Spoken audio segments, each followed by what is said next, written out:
Imagine a world where MASH never existed on American television. Hard to picture, right? Not just because it was a hit, but because it completely reshaped what a sitcom could be. Premiering in 1972, during the final, turbulent years of the Vietnam War, MASH set its story in the Korean War and broke all the rules. It was funny, heartbreaking, and unapologetically human. Its characters didn't just entertain, they explored the absurdity of war, resilience, and the depth of human connection. Yet behind the laughs and tears, tensions simmered.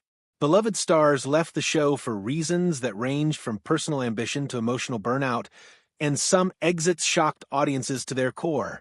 Today, we dive deep into the real stories behind those departures, uncovering what made MAS*H both groundbreaking and heartbreakingly human.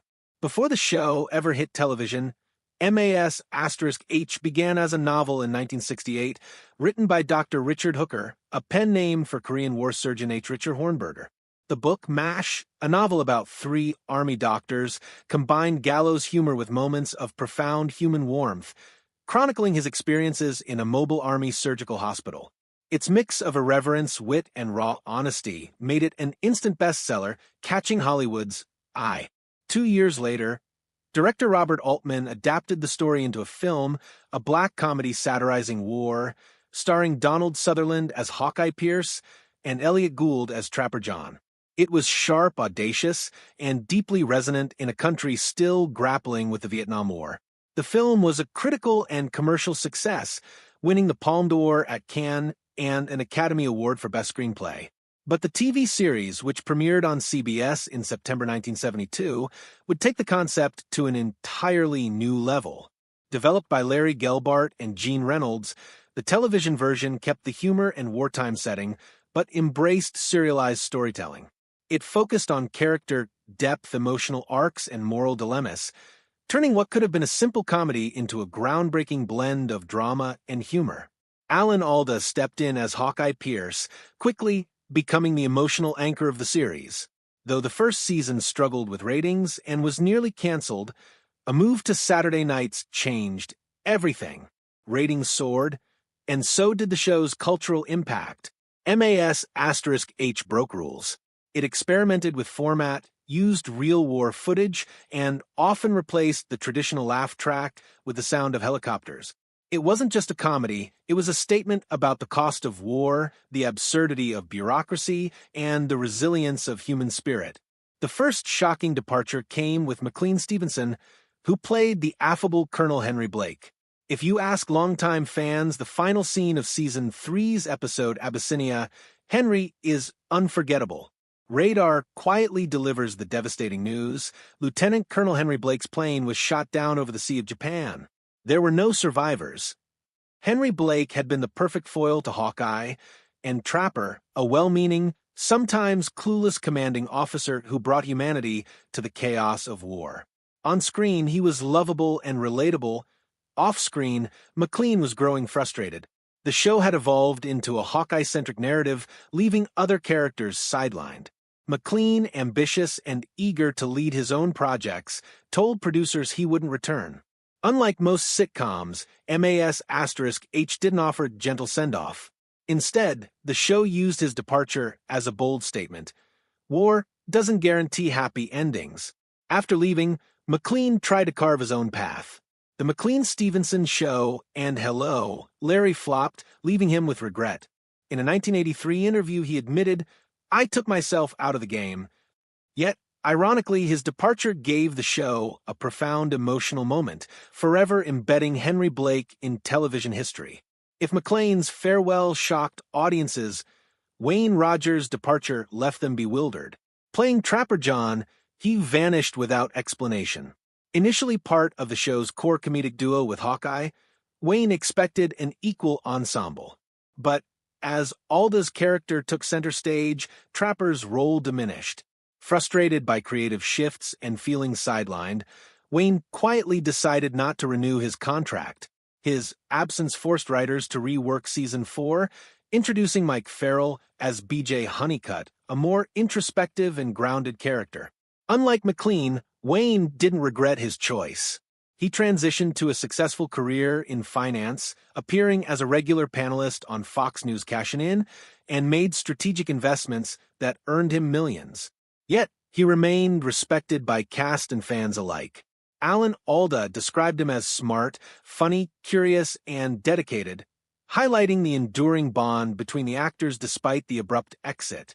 Wayne passed away in 2015, leaving behind a legacy both on-screen and in real-life achievements. Radar O'Reilly, played by Gary Berghoff, was the emotional heartbeat of MAS*H.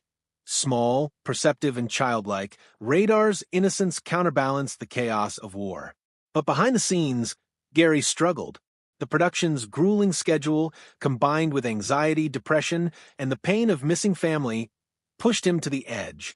By season 8, Gary made the difficult decision to leave, citing both personal burnout and family obligations.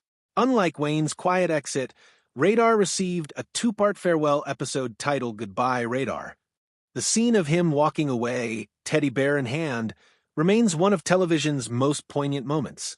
After leaving, Gary distanced himself from Hollywood, focusing on painting, wildlife conservation, and inventing.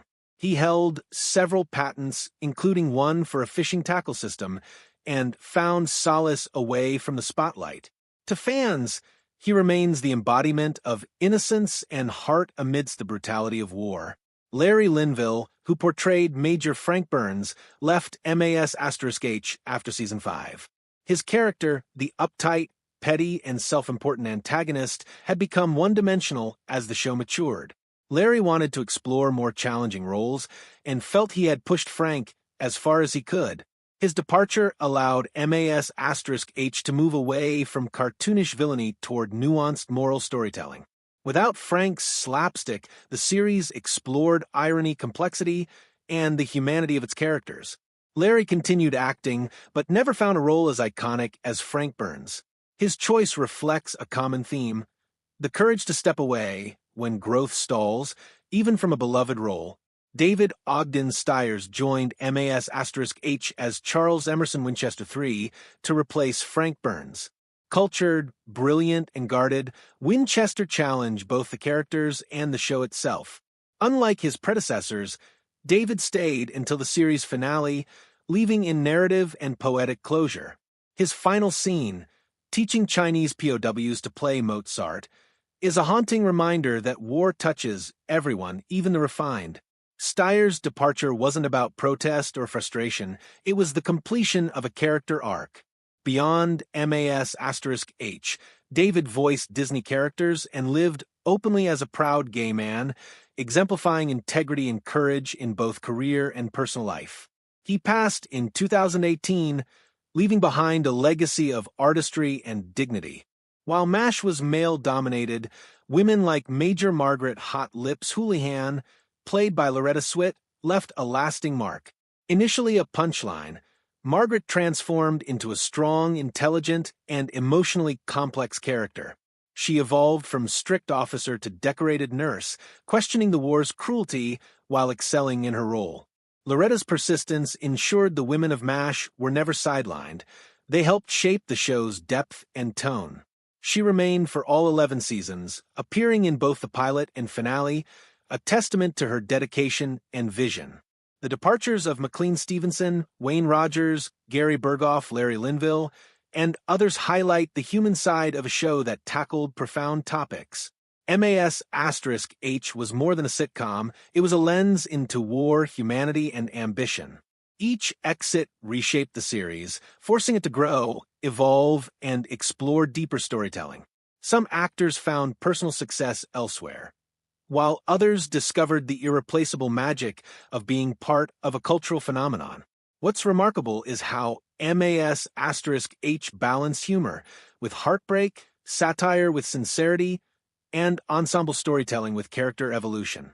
Its legacy lives not just in the laughter or tears it evoked, but in the courage of its actors, on screen and off, to take risks, speak their truth, and leave a mark that endures decades later. MAS*H taught viewers that war changes everyone, sometimes permanently. Its actors mirrored this reality, navigating ambition, creativity, and personal struggles. From McLean Stevenson's dramatic exit to Wayne Rogers' quiet departure, from Radar's emotional farewell to Frank Burns' creative liberation, each story adds layers to the show's history. Even the women, often underappreciated in a male-heavy cast, rose to prominence through resilience and vision.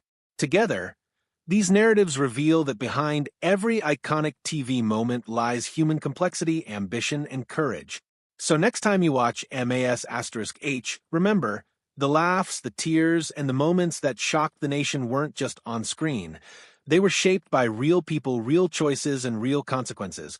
The show's brilliance lies as much in its storytelling as in the lives of those who brought it to life.